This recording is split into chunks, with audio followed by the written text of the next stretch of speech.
So I'm not really going to talk about and nor am I really qualified to talk about the physical chemistry of these materials, but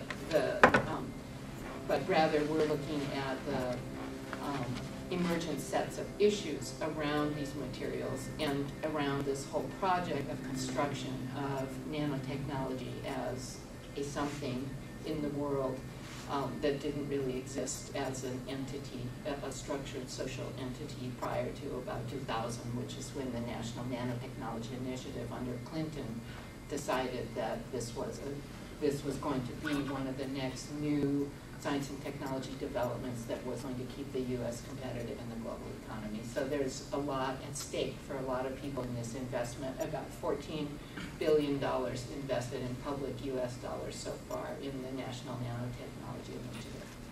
A very tiny bit of which is coming to the center.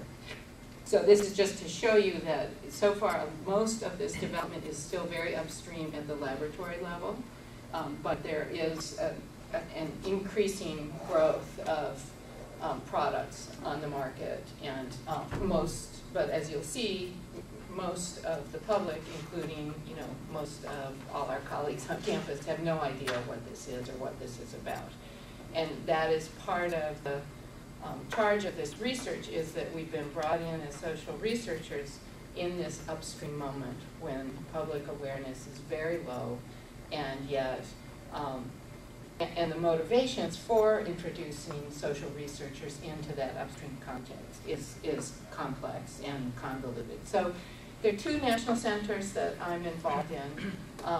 The first, which is the umbrella for most of the work I'm going to talk about today, is the Center for Nanotechnology and Society. So this was founded in 2006. We were just renewed for another 5 years. So this is the normal way that NSF funds a national center. It's a 10-year window, expected to run another year beyond that on no-cost extension. So 11 years would be the horizon for a national center. And the national center part means that you have a big integrated interdisciplinary research agenda, and you have education and outreach obligations. It's not just a pile of research money, although the scientists would like to think so. And then this additional center, which is funded because of rising concern about the environmental health and safety issues of these new materials, is based at UCLA, but we have it has 7 research groups, and 4 of the leaders, 4 of them are based here at UCSB, 3 in the Bren School, and I'm leading the 7th one. So we have a social science, I guess an outpost, you might say, in that toxicity research center, and so Gwen is part of the research that we're doing in that center. I know it might seem like it, but I'm actually not trying to boast about the money. These are large awards for social science. This is not a social science center. We're a very small component of that center. But the fact that they are spending $12 million in over 10 years on social science research should tell you that something is going on that's of importance, and the nanotechnology may not be that new in lots of its properties, but this is a new social phenomenon and political phenomenon to have us there at the table in this kind of format.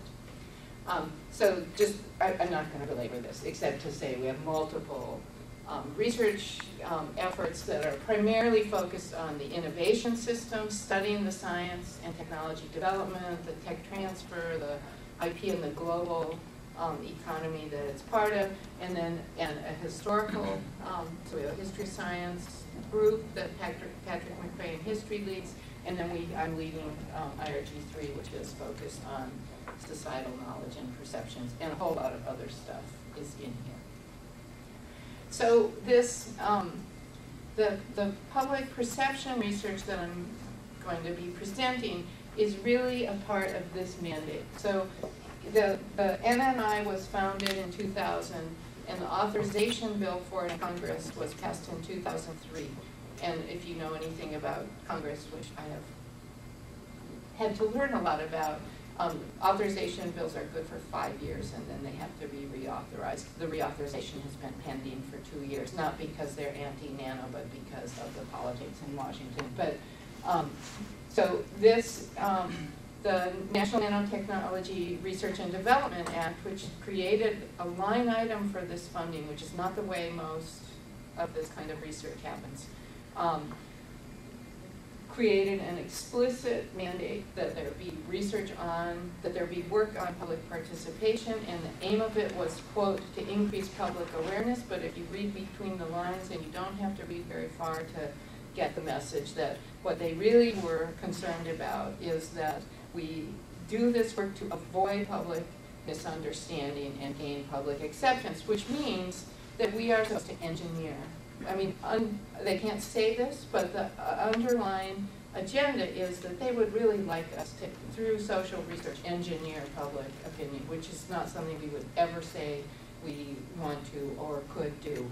And so there's, I just wanted to say this whole project is itself a very ambivalent project where we are on this edge. The scientists would like us to do research on the public because they want us to do market research. And government wants us to do this research because they want to gain public acceptance for this. They don't want a big biotech backlash for Nano after they've invested all this money.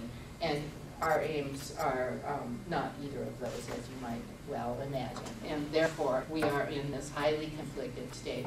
The only thing that saves us in this is that, again, what we're doing is consistent with the stated aim, which is to try to increase citizen participation in the debate and dialogue about new technologies. And we take that as our mandate. We push very hard on that. And we take a lot of pressure on the sides on these other agendas for our research, which is not what our research can do. So this group that we formed, and my main collaborators are Bruce Bimber on this campus in the Poli-Sci department, the former director of the Center for Information, founding director of the Center for Information Technology and Society on campus, and then two lead people, one at Cardiff University in the UK, who's one of the world's leading experts on risk perception research and social amplification of risk, and Terry Satterfield, who's a cultural anthropologist at the University of British Columbia in Vancouver. So we have devised a project of research that's focused around scholarly aims about advancing risk perception knowledge. So one of these is a whole set of issues about novelty has been an important issue. The issue is how new kinds of objects, which are completely non-existent in the public imaginary in most senses, how new meanings will form and attach to them, and how they will be contextualized within that public imaginary. Given the hyper-anxiety on the part of the federal government, we are asking as researchers, is there actually any reason to expect controversy? Because although biotech caused a lot of backlash in Europe, the US public are widely seen in the global risk world as being incredibly naively pro-tech, pro-science, and all the public surveys that are done in the US show that the US is basically very pro-tech, pro-science, and but claims, in general, claims they know nothing about it, but they're all for it. Which is, as a university professor, is a troubling kind of thing. But yeah, that implies, so there's that is really, if you contextualize us in a comparative context, that's where you would put the US. On the other hand, we have a lot of rising discourse about lack of trust in government, et cetera. And so the question is there anything about these materials or technologies, or anything about the context in which they're emerging, the moment in time, that would lead us to expect controversy? And then we take, the reason we are involved in this is because we were invited to the table at a very, very high level to try to shape and really to re-inform industry, government, lead elites about what a public engagement, what real public engagement might actually look like and mean. And of course, they haven't begun to fund what you would, our little bitty center. If you were trying to do serious national public engagement effort in the US, it would not look like this. It would have megabucks. But this is not an easy thing to do, and we are at the table. Barely, but we're at the table, and that is the challenge. And it's not challenge we take lightly.